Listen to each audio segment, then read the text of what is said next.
Assalamualaikum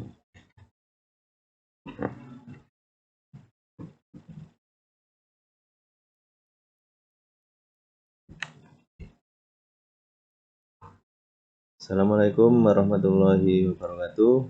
Perkenalkan, nama saya Muhammad Zainuddin. Saya akan menceritakan sedikit tentang pembuatan cerita pendek saya yang pertama, yaitu berjudul Wonopuro. Cerita ini terbit di Serambi Budaya Radar Mojokerto tahun 2012. Pada saat itu saya sudah memiliki cukup banyak cerita pendek, sekitar ada 20.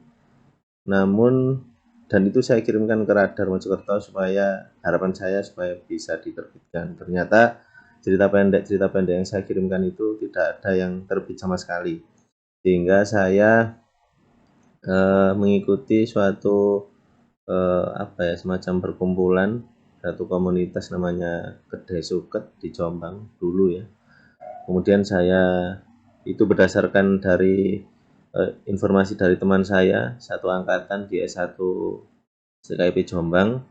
Kemudian saya bercerita kepada beliaunya bahwa saya punya cerita pendek.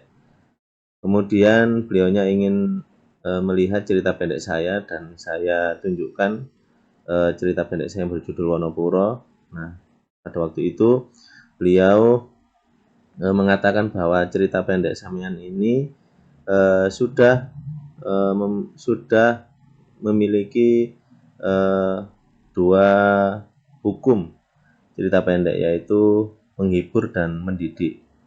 Jadi namun cerita pendek yang saya tulis ini terlalu ngendelong atau terlalu longgar sehingga harus dirapatkan. Namanya cerita pendek ya harus rapat, pendek, dan padat. Sehingga kemudian cerita pendek yang saya tunjukkan ke beliaunya, guru saya itu dicoreti, diberikan tanda mana yang dihilangkan dan mana yang perlu ditambahkan. Akhirnya saya edit di rumah, sekitar ada 5 halaman yang sudah saya edit, kemudian saya kirimkan dan terbit di Radar Mojokerto. Nah, cerita ini memang terinspirasi dari ceritanya almarhum bapak saya, bahwa beliaunya mengatakan di desa sebelah itu ada pohon yang dikeramatkan sama orang-orang itu. Nah, dulu ceritanya sih ketika ada orang yang mau menjual pohon itu, sorenya sakit, besoknya meninggal. Nah, dari gagasan itu kemudian saya buat cerita pendek berjudul Wonopuro. Nah, pengalaman saya yang cukup menarik juga adalah ketika saya mengedit tulisan ini sekitar jam 12 malam. Pada waktu itu saya ingin membukukan cerita pendek saya ini.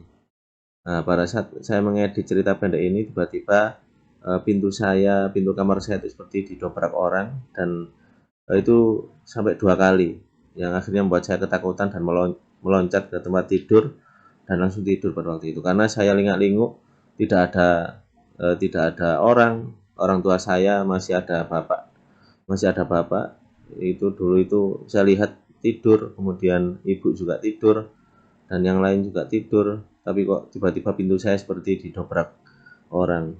Nah, memang cerita pendek ini memang seperti yang ada di kisah nyata ya. Jadi saya menemui satu kisah yang hampir mirip konfliknya itu dengan cerita pendek saya.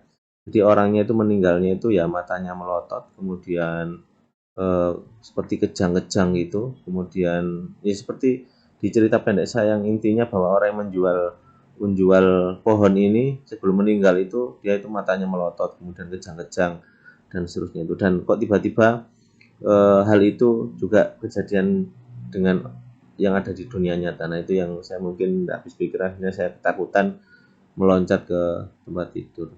Nah, begitulah untuk cerita pendek saya yang berjudul Wonopuro ini. Ya memang ceritanya penuh misteri ya. Jadi antara cerita dan dunia nyatanya itu eh, ada semacam kayak keterkaitan, namun saya juga tidak tahu ya, cuma namanya cerita ya saya nulis saja, cuma memang tokohnya kebetulan sama dengan orang yang meninggal itu ya.